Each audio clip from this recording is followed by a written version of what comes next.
worried. I mean, we got Luigi. We got Luigi, that's good. He actually killed a man, a man with a family, a man with kids, man. I mean, I have condolences. I don't have real condolences for the healthcare CEO. I mean, this is a real person, But you also got to go, sometimes drug dealers get shot. Yes, Chris Rock on Saturday Night Live the night before last. The night, earlier in the day, the Army-Navy game. Much more wholesome, the Army-Navy game, I've got to say. Chris Rock, always a funny guy. Drug dealers get shot. Ha, ha, ha, ha. So the head of Medicare and Medicaid in danger. Speaking of which, then I want to move on to George Stephanopoulos. But this left-wing radical with a website called Comrade Workman, whatever it is. And he's a huge leftist. His name is James Haar. James Haar put together a deck of cards of CEOs. And we got a better sense of it just a little while ago because the police showed up at James Haar's door. Nobody should put together a deck of death cards of CEOs. Nobody should do that. Or of anyone else. But the left is a danger to civilization.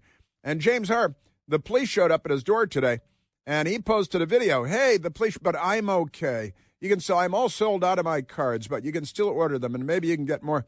And then he reveals that his death cards are not just for healthcare CEOs, but for oil company and other any corporate CEO, any successful person, because he runs the, Comrade Worker Foundation, James Haar. Well, the cops showed up at my door this morning.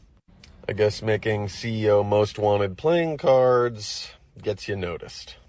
The New York Post front page today, guys. Front page for this deck. But don't worry, I'm all good on the police side of things for now. But the deck is still live for pre-orders.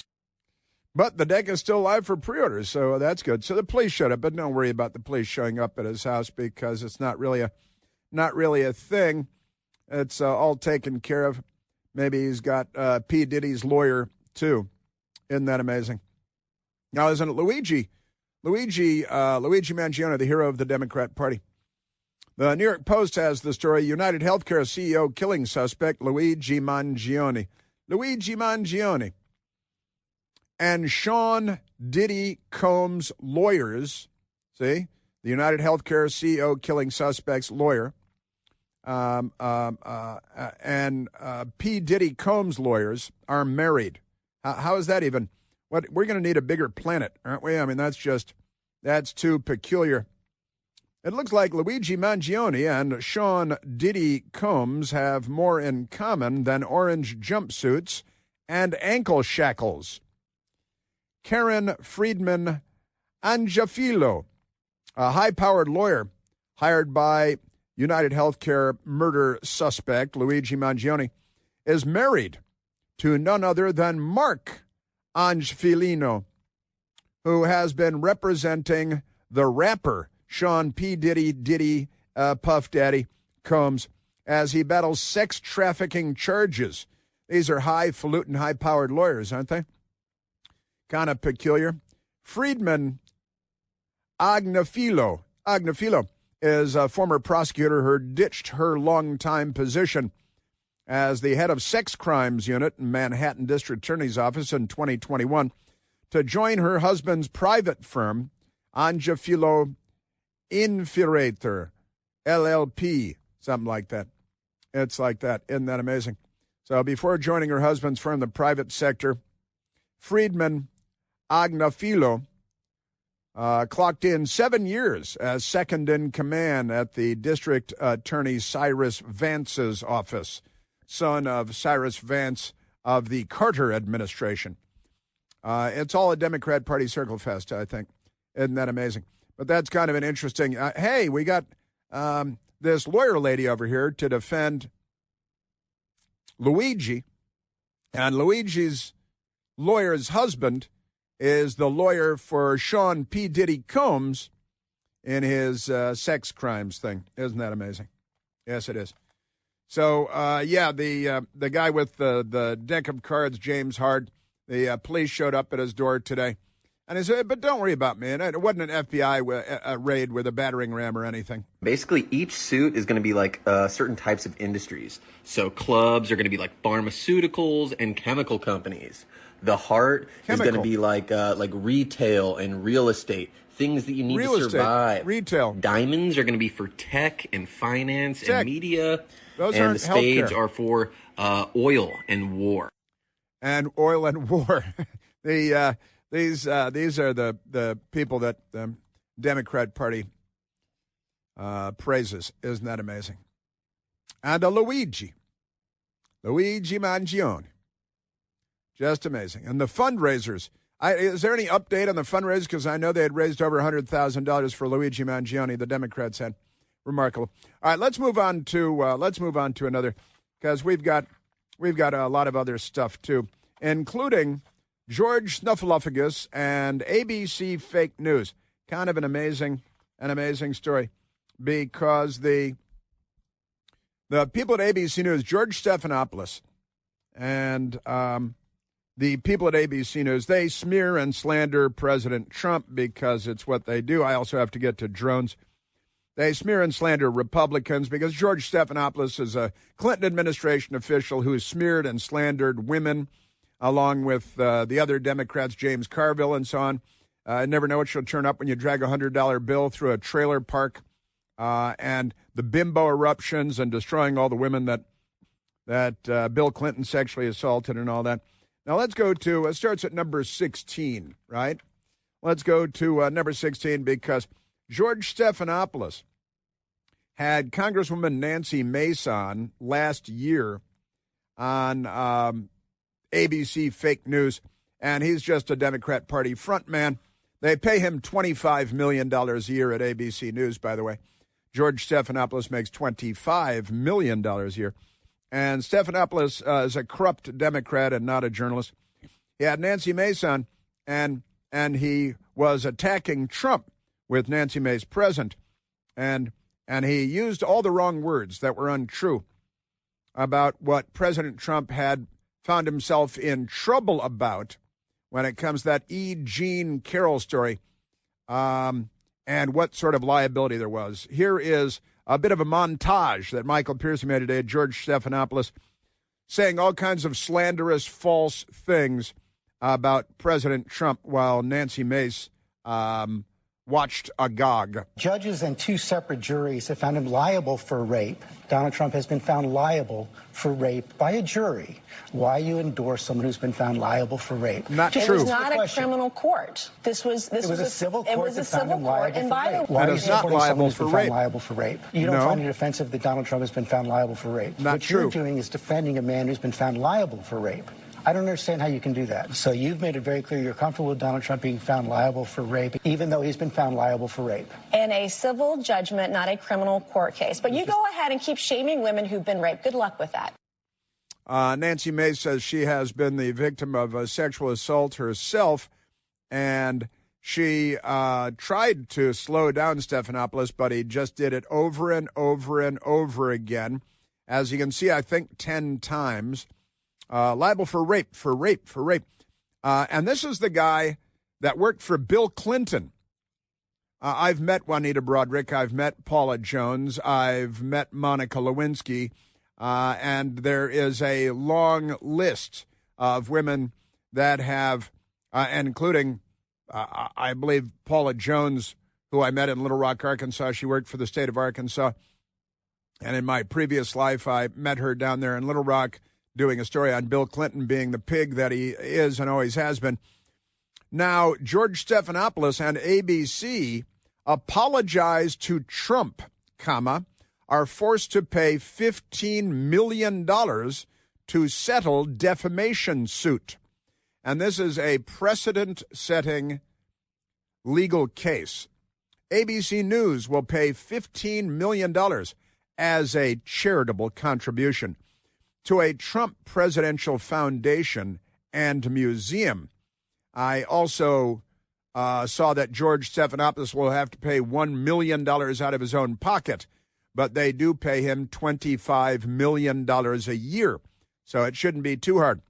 ABC News and its top anchor, George Stephanopoulos, have reached a settlement with Donald Trump and his defamation suit, which will result in the news network paying the president-elect $15 million. The settlement was publicly filed on Saturday. Isn't that weird? Are the courts open on Saturday? Because I don't think that the courts usually come out with stuff on Saturday, but they did this Saturday while President Trump was at the Army-Navy game and Joe Biden was not. So publicly announced on Saturday, revealing that the two parties have come to an agreement and avoided a costly trial. What they've avoided is George Stephanopoulos being put on the stand, where he would be open to questions about all of the many lies that he's peddled about Trump and Russian collusion, could show the videotape again and again, and all this crazy stuff. According to the settlement, ABC News will pay $15 million as a charitable contribution to a presidential foundation and museum to be established by or for plaintiff, as presidents of the United States of America have established in the past. Additionally, the network will pay $1 million in Trump attorneys' fees. So the attorneys get $1 million from ABC News plus $15 million for the Trump Library. Stephanopoulos and ABC also had to issue a statement of regret, as an editor's note at the bottom of a March 10th, 2024 online article about comments made earlier this year that prompted Trump to file the defamation lawsuit. The note reads, ABC News on George Stephanopoulos regret statements regarding President Donald J. Trump made during an interview by George Stephanopoulos with Representative Nancy Mace on ABC's This Week on March 10th, 2024. So just earlier this year, and ABC News already lost, if it went to court where Snuffleupagus was on the stand, then Trump's lawyers could presumably bring out videotape to show a pattern, establish a pattern of dishonesty and misrepresentation, misinformation and disinformation. He could be publicly humiliated again and again. We are pleased that the parties have reached an agreement to dismiss the lawsuit in terms of the court filing, an ABC News spokesperson told Fox News Digital. They have no genders now because they're genderless. And isn't that amazing? So that was kind of an amazing turn of events, I've got to say, on Saturday. What are the odds of that happening? Now, Chris Lickspittle-Saliza did a podcast with Van Jones, who at least used to do self-describe as a communist, and there was a kind of an interesting moment in all of that because Van Jones confessed something that was true. You know how communists don't like to do that. But I've got that for you coming up as well, the Van Jones. And then I've got drones, because the Democrats are lying to us about drones. And if they're not lying to us, then it might even be worse. But we'll get to the drones coming up, too. This Christmas, as we all celebrate the gift of life, you have a great opportunity to share that same gift with a mother and her baby. Imagine a young woman with child facing an unplanned pregnancy, feeling all alone, unsure what to do. She's searching for hope, and that's where preborn ministries come in. When Valeria found out she was pregnant, she was beyond terrified, not part of the plan. Valeria began to search for an abortion, and she called a nurse at a preborn network clinic who walked her through her options, told her that she has choice, including the true reality of ending her baby's life with the abortion pill or beyond. When she heard that, she knew that she couldn't end her unborn child's life. Valeria chose life, and now she has a beautiful little girl. Couldn't be happier. This Christmas, for just $28, you can help save a human life. And thanks to a special matching grant available right now, your gift will be doubled by preborn. To donate, all you have to do is dial pound 250, and when prompted, say the keyword baby. The keyword is baby. That's pound 250. That's what you dial. The keyword is baby. Or you can go online to preborn.com/plant. That's preborn.com/PLANTE. Thank you in advance. Yeah, I've got drones coming up, too, because, there's a lot of that going on, and the truth is getting harder and harder to find in America. Chris here with a list of things that none of us should trust. The Washington Post, the New York Times, anything on CNN. Here's a list of things that I do trust. The Washington Times. Support real journalism for just $1 a week at washingtontimes.com/Chris.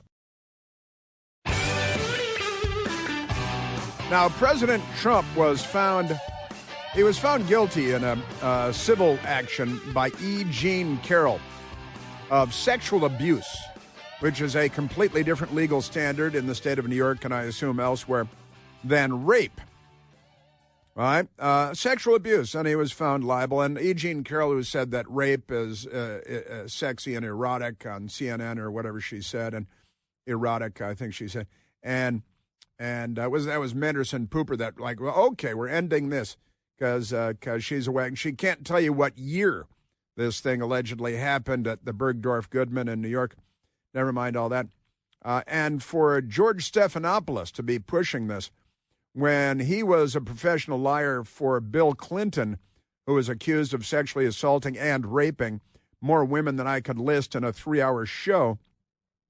But the list goes on and on and on of Bill Clinton. And for George Stephanopoulos to put himself in that position, kind of amazing, I've got to say. Don't worry about him, though. $25 million a year.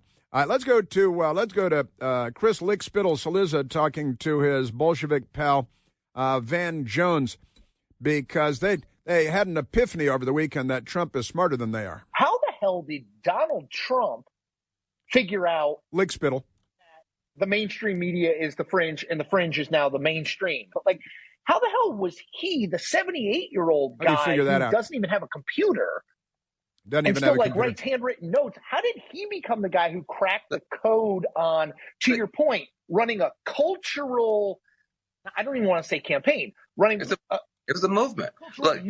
Heading a cultural Van movement Jones. versus a campaign. Yeah, well, isn't that complicated? So very complicated. And then Van Jones told the truth, and it shocked everyone. It was an appalling moment, because the truth came out, and I will share that with you just on the other side of this. And then I want to get to the drones, which is, I think that might have been a Hillary Clinton dossier or something on how to respond to the drones flying all over the place. They shut down an airport in New York because of the drones. But you've got lefties saying, oh, they're all airplanes. They're just airplanes. You don't even know airplanes when you see them. You're so stupid.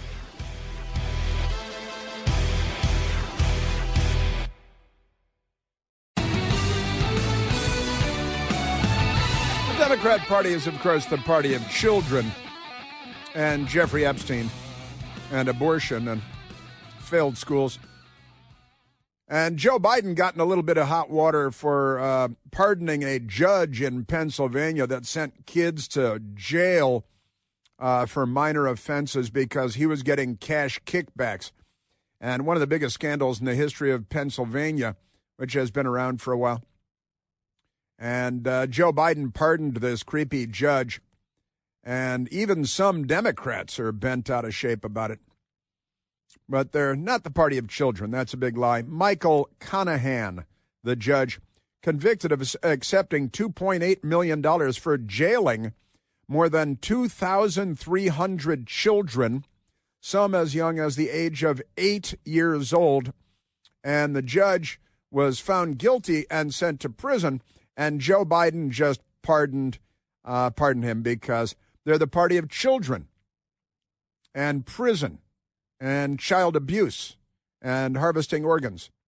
But that's an amazing story, and Joe Biden is the villain of that story and should be the villain of that story. It got a little bit of attention, but for the most part, they ignore it. And speaking of that, the Washington Post has an op-ed, their editorial today, Unsettled Science, Unsettled Law. And this is about sex change procedures for children. Because once again, they're the party of children. And this story is a pretty crazy story, too, but the Washington Post editorial board declares there is reason to worry about transgender treatments for kids. You picked up on that, did you? You guys are really slow, aren't you? Because I could have told you this years ago. These people, reason to worry about transgender treatments for kids. Washington Post is sounding the alarm about the lack of strong evidence for providing children with gender transition treatments like puberty blockers, cross-sex hormones, and surgeries, things that the Democrats are all in favor of. Child genital mutilation is what we called it until the Democrats adopted it, arguing that there is reason to worry about their use. So the editorial board published on Sunday, the Post weighed in on the underlying medical questions related to the United States versus Scrimeti, the Biden administration's legal challenge to a Tennessee law outlawing the prescription of said treatments for minors. Now, it's been outlawed or is being outlawed pretty much all over Western Europe since the Democrats long to be anything but American. Always direct them to in Liechtenstein, they stopped doing this. Like, in Liechtenstein, they stopped doing it? Speaking of which, Nancy Pelosi, we learned over the weekend, the other day, Friday, I think, that she took a fall. She was in Europe for the 80th anniversary of the Battle of the Bulge. She has never fought the Battle of the Bulge herself, always very lean. And Pelosi fell on a staircase. You know, these staircases in Europe, they tend to be stone. And they said that she hurt her hip. We learned over the weekend that she broke her hip, and she was moved to Germany because apparently the health care, where was she? In Lithuania or someplace when she fell. But she had hip replacement surgery after falling. She fell in Luxembourg, but she was moved to Germany for hip replacement surgery because apparently the free health care in Luxembourg isn't as good as the free health care in Germany. Well, with all the Germans and everything. But she underwent hip replacement surgery after a fall on an official trip in Europe. And that, I don't wish that upon anyone, Nancy Pelosi or anybody else. The poor old gal, the former Speaker of the House. And she should really go home. What are you doing fighting the Battle of the Bulge 80 years later for the love of? She was commemorating, I know. But she fell, 84 years old, broke her hip replacement surgery. Didn't come back to the U.S. Didn't stay in Luxembourg, however. Didn't go to England. Went to Germany. Deutschland. Uber alles. All right, I was just talking about the Van Jones communist. Nobody asked him lately if he still identifies as a communist, but isn't that amazing? And Van Jones talking to Chris Lickspittle-Saliza. What, does he have a podcast or something now? That I think his mother's got a podcast, too. So Chris Lickspittle-Saliza and Van Jones and said, hey, how did Trump outsmart us all? Lickspittle was very distraught. And Van Jones finally explained it to Lickspittle. Everybody the problem is you have a framework in your mind that, how can Donald Trump? Guys, can we cut it out? Donald Trump is not an idiot. Donald Trump, let me just be very clear. Donald Trump is smarter than me, you, and all critics. You know why we know? Because he has the White House, the Senate, the House. Totally agree. Court, the popular vote. This dude is a phenomenon. He is the most powerful human on earth and in our lifetime. And we're still saying, well, how was this guy? We look like idiots to ordinary. You're totally right. Lickspittle says and he's jumping in his chair and hoisting himself. You're right. Lickspittle, you're a maroon, all right? And Van Jones is a communist, so he's wrong about everything, and he always will be. Speaking of communists being wrong about everything, today, does anybody know what today is? It's an anniversary. It's the 251st anniversary. What do you think that is? 251st anniversary of the Boston Tea Party. The Boston Tea Party. Where, you know, a bunch of fun guys, Sons of Liberty, and boarded ships and threw tea overboard and a lot of fun. 251 years ago today, in 1773. Is that 1773? And then a couple years later, you know, our 250th anniversary as a nation is coming up. But the Democrats, they're not on our side. That's pretty sad, but true. All right, now let's get to the next big. Story. So many big stories. I love George Stephanopoulos and ABC News losing. Kind of a big deal. New York Times v. Sullivan has been the standard for a long, long time in the courts. New York Times suit where if the media gets it wrong, it has to be deliberate or malicious. And now this Trump case with ABC News and Snuffleupagus. The irony of him yelling rape again and again when he's Bill Clinton's guy couldn't be more absurd, but they're nothing if not absurd, the left. Remarkable stuff, and I love that one. That's big. That's a big. And the Washington Post saying, hey, maybe transgenderism for kids, maybe there's reason to worry. You guys are really, really slow, aren't you? I mean, I'm not Werner von Braun, but I was many years ahead of you on this, along with every other common sense person. Just amazing stuff. Yes, sir. Yeah. And Daniel Penny at the Army-Navy game as a guest of J.D. Vance. J.D. Vance, a former Marine. Daniel Penny, a former Marine, in the box with President Trump on Saturday at the Army-Navy game where my best girl and I were for the big Army-Navy game where 31-3 Navy victory. We were surrounded mostly by Army people. We were up in the nosebleeds near the very top and back of the stadium, my best girl and I. And we had the time of our lives. It was great. It was a little brisk, but it was great. Wonderful, wonderful stuff. And all the great people that President Trump had with him. Yes, sir. Wonderful, wonderful. Yeah. Now, this is a little bit of a silly headline, but Jimmy Carter, 100. He's now 100 years old plus a couple of months. Jimmy Carter, 100, will skip Donald Trump's inauguration. I don't think it's a political statement in his case. I think you get a free pass on that one, Jimmy. I really do. That's the thing. Now, a whole lot of Democrats are boycotting, however, the inauguration. A bunch of Democrats, Capitol Hill Democrats, are boycotting the inauguration because they love the Soviet Union. They're not on our side. Boy, they're not on our side. But a whole bunch of Democrats, members of Congress, Bonnie Watson-Coleman and Adam Smith, no relation. Ilhan Omar, naturally. Delia Ramirez, Sean Casten, and Judy Chu, Latifah Simon, all boycotting the inauguration. Jasmine Crockett, who is a lunatic. Kwaizi Mfume, who has 6 different children by 6 different women. Veronica Escobar. Steve Cohen, that's the chicken man. He's the chicken man. He's boycotting. He's the guy who brings the fried chicken into the hearings and then like, bark, bark, bark. Steve Cohen should be thrown out of Congress. Donald Byer, he's boycotting. Deborah Ross, they're all boycotting. More will announce as we get close. They're going to boycott, which is fine because nobody wants them there anyway. They might smell bad and they're probably violent. All right, let's go to the audio on the drones because you think the Democrats are behind the drones? I think they might be. Them or the space aliens, and they might be in bed with each other. It is 36 days until Inauguration Day, by the way. But let's go to 36 days. A month and just shy of a week away from Inauguration Day. Let's go to Wolf Blitzer asking Alejandro Mayorkas on Friday about the drones.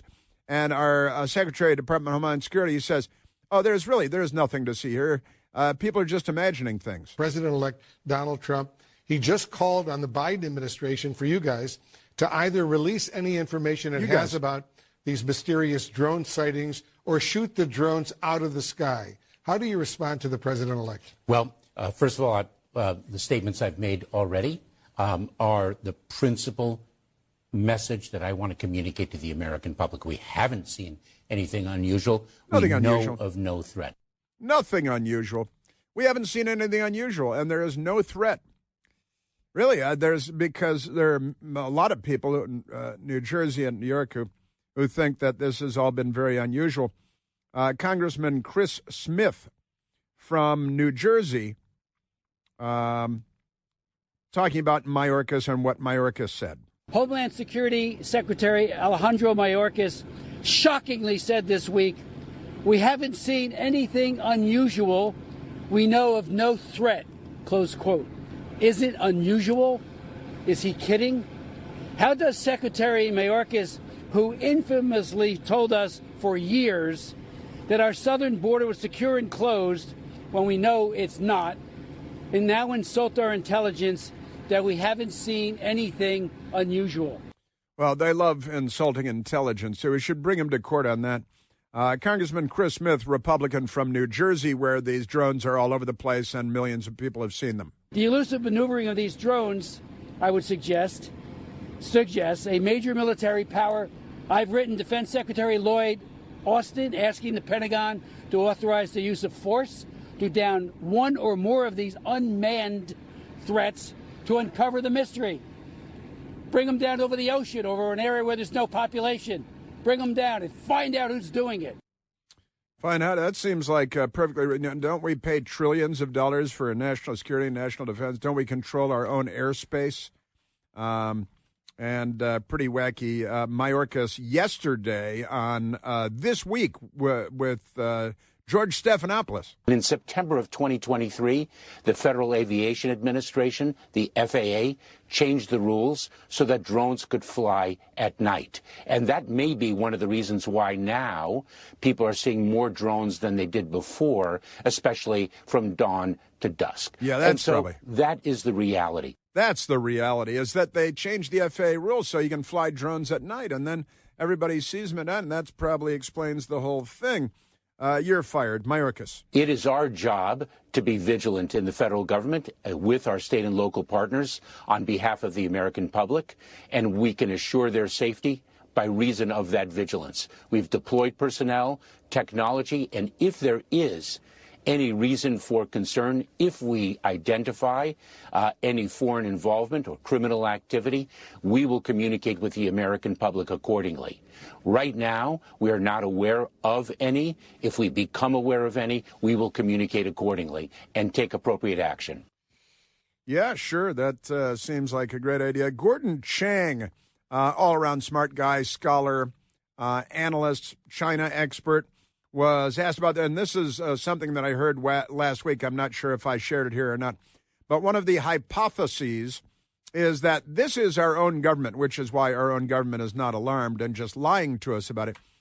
But that there may be concern that there is a nuclear device, I'll call it a device, underneath where these drones are flying, and they're looking for a heat signature, a radiation signature, because our government is very, very worried. Well, the source tells me that senior Air Force officers believe that the drones are foreign, but they've been told by the Biden administration to stand down. The alternative explanation is even worse, in that these are our drones, and that suggests that what we're looking for is radiation. And that suggests that some foreign actor, either a terrorist group or more likely a state, has planted a nuclear device on U.S. soil. There are radiation spikes, 2 of them in the New York metropolitan area. So until we get some clarification and get the Biden administration to level with us, we just have to assume that something terrible is going on. Yeah, just assume that something terrible is going on and that our government is lying to us again, as they're very much in the habit of doing, because there are a lot of lefties in there.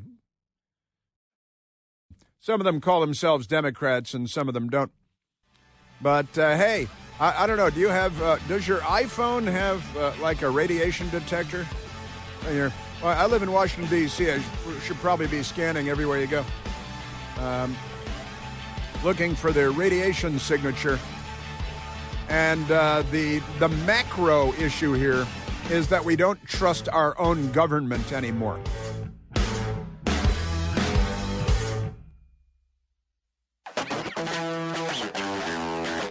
Today is also the 80th anniversary of the beginning of the Battle of the Bulge in World War II. Nancy Pelosi lost the Battle of the Bulge. But I do hope she gets all better, come back and lie to us again. Something really bizarre here today. A U.S. Supreme Court Justice, Ketanji Brown Jackson, who does not know what a woman is and is not a biologist, made her Broadway debut. She's on Broadway, acting in Broadway as an actress. Tonight, we have a very special guest, Supreme Court Justice Ketanji Brown Jackson! Her debut. I like it too. I think what I like about it is that I am having a very strongly negative reaction to it. This is Anything is Possible, and Ketanji Brown Jackson, a justice of the U.S. Supreme Court, is on stage acting, and the news media couldn't be more excited. She should be in a play called What's a Woman? What's a Woman? It'd be a short play. Isn't that amazing? You remember Ketanji Brown, she'll always be, in my book, famous for this. Can you provide a definition for the word woman? Can I provide a definition? No, Provide. I can't. No. You can't?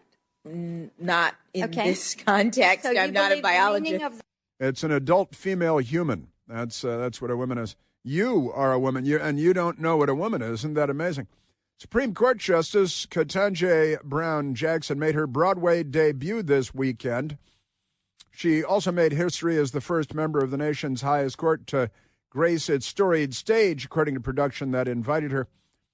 She appeared for a one-night-only walk-on role on Saturday night in the Tony-nominated romantic comedy musical Juliet, which is a modern take on Shakespeare's Romeo and Juliet, but it's gay. That's why only Juliet, no Romeo, because it's a modern take on a corruption of Shakespeare that imagines what would have happened if the female protagonist survived and took control of her own life. Sure. They announced Ketanji Brown Jackson's performance several days in advance. I got to tell you, our Democrat Party, we're going to have to give some serious thought to what happens next. Boy, oh boy, oh boy. I got a bunch more stuff. Going to have to come back tomorrow.